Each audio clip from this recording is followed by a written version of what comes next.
The lesson to unlearn, December 2019. The most damaging thing you learned in school wasn't something you learned in any specific class. It was learning to get good grades. When I was in college, a particularly earnest philosophy grad student once told me that he never cared what grade he got in a class, only what he learned in it. This stuck in my mind because it was the only time I ever heard anyone say such a thing.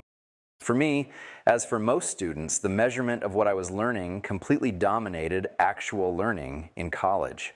I was fairly earnest. I was genuinely interested in most of the classes I took, and I worked hard. And yet I worked by far the hardest when I was studying for a test. In theory, tests are merely what their name implies, tests of what you've learned in the class. In theory, you shouldn't have to prepare for a test in a class any more than you have to prepare for a blood test. In theory, you learn from taking the class, from going to the lectures and doing the reading and/or assignments, and the test that comes afterward merely measures how well you learned. In practice, as almost everyone reading this will know, things are so different that hearing this explanation of how classes and tests are meant to work is like hearing the etymology of a word whose meaning has changed completely. In practice, the phrase studying for a test was almost redundant because that was when one really studied. The difference between diligent and slack students was that the former studied hard for tests and the latter didn't. No one was pulling all-nighters 2 weeks into the semester. Even though I was a diligent student, almost all the work I did in school was aimed at getting a good grade on something. To many people, it would seem strange that the preceding sentence has a though in it. Aren't I merely stating a tautology? Isn't that what a diligent student is? A straight A student? That's how deeply the conflation of learning with grades has infused our culture. Is it so bad if learning is conflated with grades? Yes, it is bad. And it wasn't till decades after college, when I was running Y Combinator, that I realized how bad it is. I knew, of course, when I was a student that studying for a test is far from identical with actual learning. At the very least, you don't retain knowledge you cram into your head the night before an exam. But the problem is worse than that. The real problem is that most tests don't come close to measuring what they're supposed to. If tests truly were tests of learning, things wouldn't be so bad. Getting good grades and learning would converge just a little late. The problem is that nearly all tests given to students are terribly hackable. Most people who've gotten good grades know this, and know it so well they've ceased even to question it. You'll see when you realize how naive it sounds to act otherwise. Suppose you're taking a class on medieval history and the final exam is coming up. The final exam is supposed to be a test of your knowledge of medieval history, right? So if you have a couple days between now and the exam, surely the best way to spend the time if you want to do well on the exam is to read the best books you can find about medieval history. Then you'll know a lot about it and do well on the exam. No, no, no. Experienced students are saying to themselves, if you merely read good books on medieval history, most of the stuff you learned wouldn't be on the test.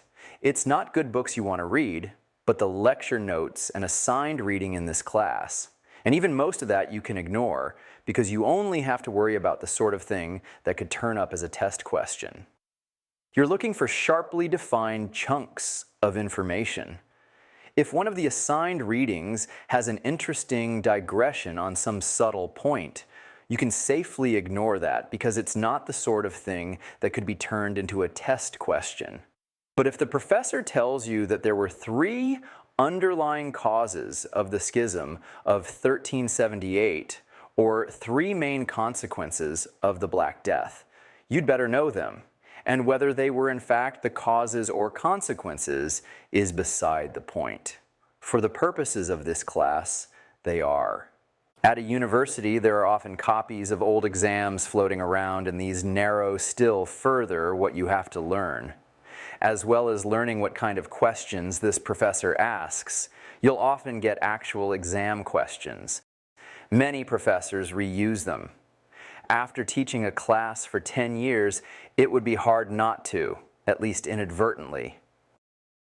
In some classes, your professor will have had some sort of political axe to grind, and if so, you'll have to grind it too. The need for this varies.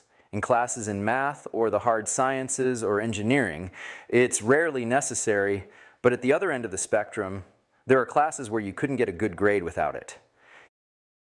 Getting a good grade in a class on X is so different from learning a lot about X that you have to choose one or the other. And you can't blame students if they choose grades. Everyone judges them by their grades. Graduate programs, employers, scholarships, even their own parents. I liked learning, and I really enjoyed some of the papers and programs I wrote in college. But did I ever, after turning in a paper in some class, sit down and write another just for fun? Of course not. I had things due in other classes. If it ever came to a choice of learning or grades, I chose grades. I hadn't come to college to do badly.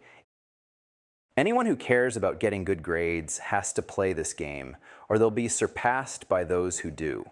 And at elite universities, that means nearly everyone. Since someone who didn't care about getting good grades probably wouldn't be there in the first place, the result is that students compete to maximize the difference between learning and getting good grades.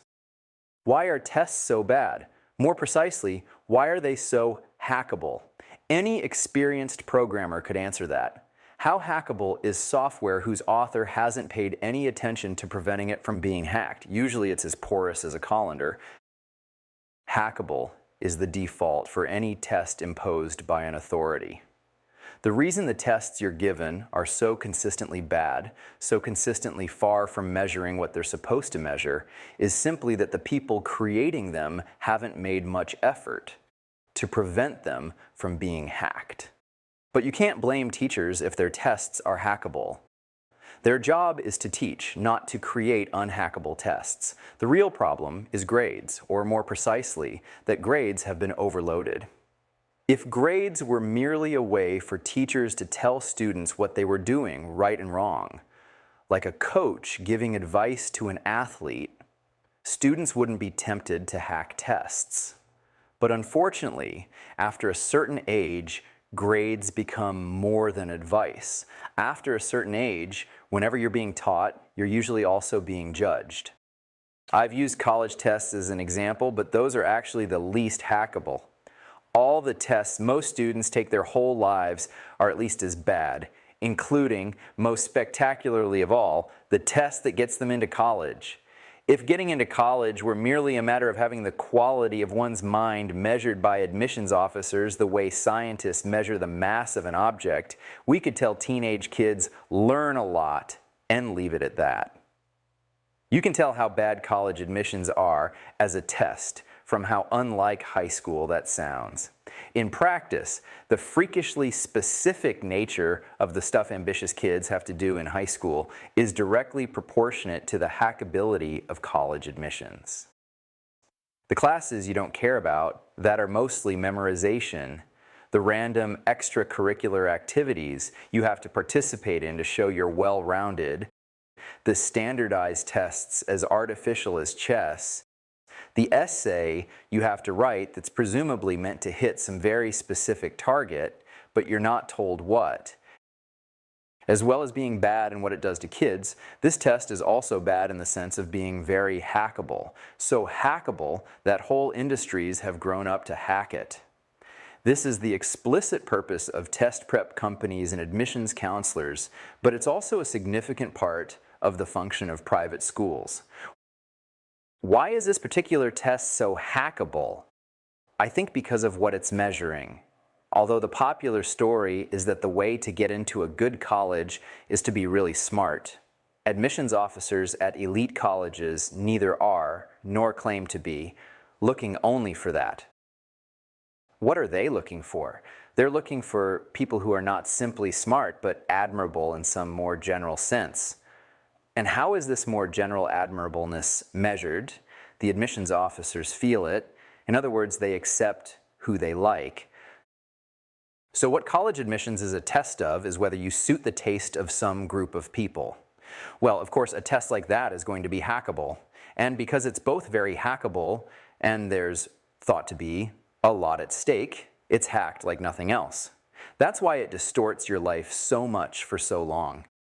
It's no wonder high school students often feel alienated. The shape of their lives is completely artificial. But wasting your time is not the worst thing the educational system does to you. The worst thing it does is to train you that the way to win is by hacking bad tests. This is a much subtler problem that I didn't recognize until I saw it happening to other people. When I started advising startup founders at Y Combinator, especially young ones, I was puzzled by the way they always seemed to make things overcomplicated.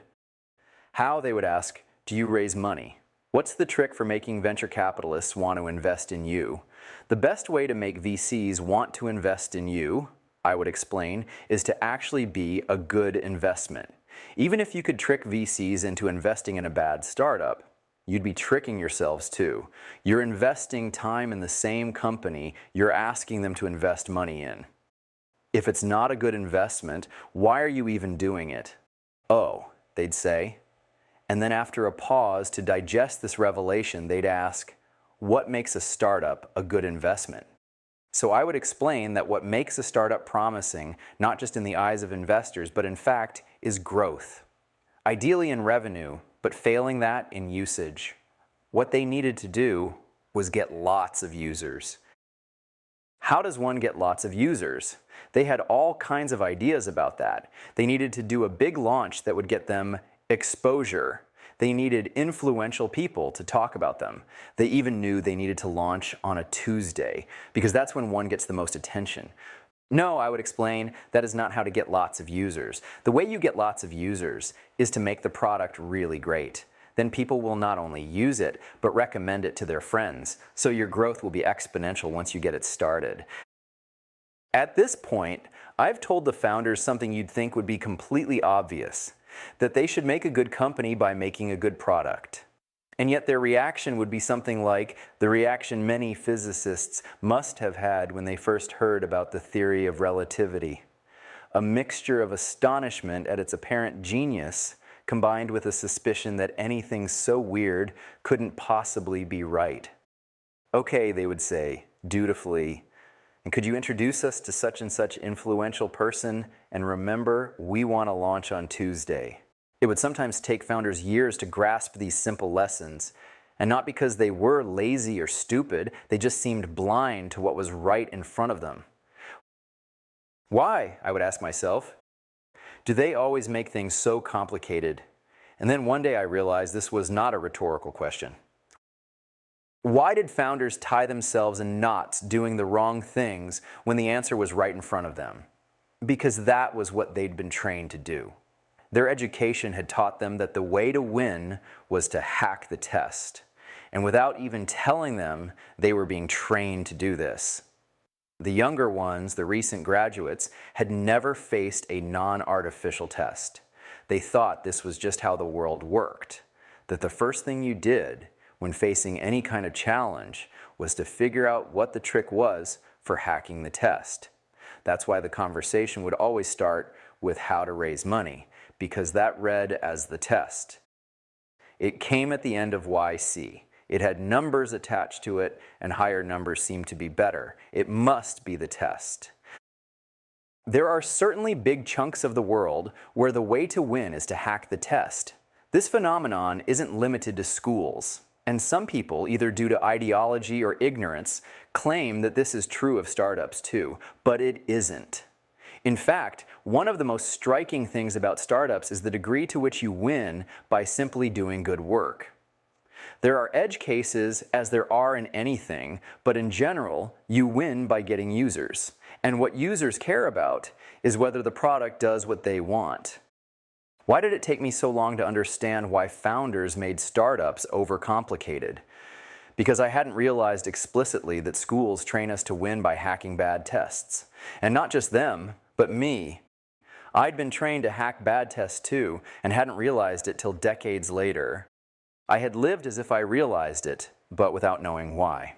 For example, I had avoided working for big companies, but if you'd asked why, I'd have said it was because they were bogus or bureaucratic or just yuck.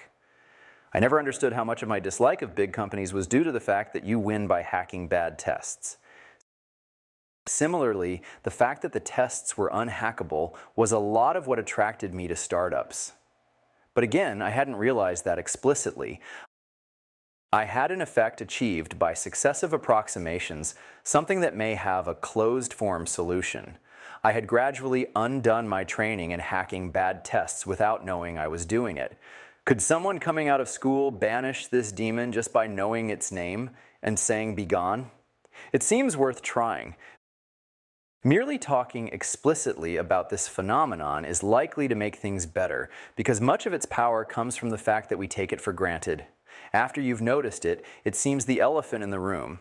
But it's a pretty well camouflaged elephant. The phenomenon is so old and so pervasive, and it's simply the result of neglect. No one meant things to be this way. This is just what happens when you combine learning with grades, competition, and the naive assumption of unhackability. It was mind-blowing to realize that two of the things I'd puzzled about the most, the bogusness of high school and the difficulty of getting founders to see the obvious, both had the same cause.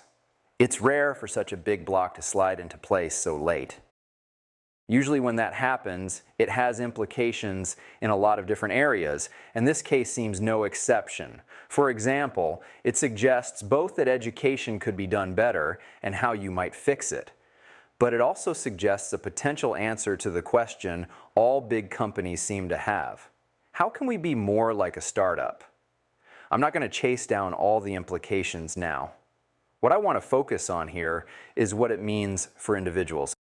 To start with, it means that most ambitious kids graduating from college have something they may want to unlearn.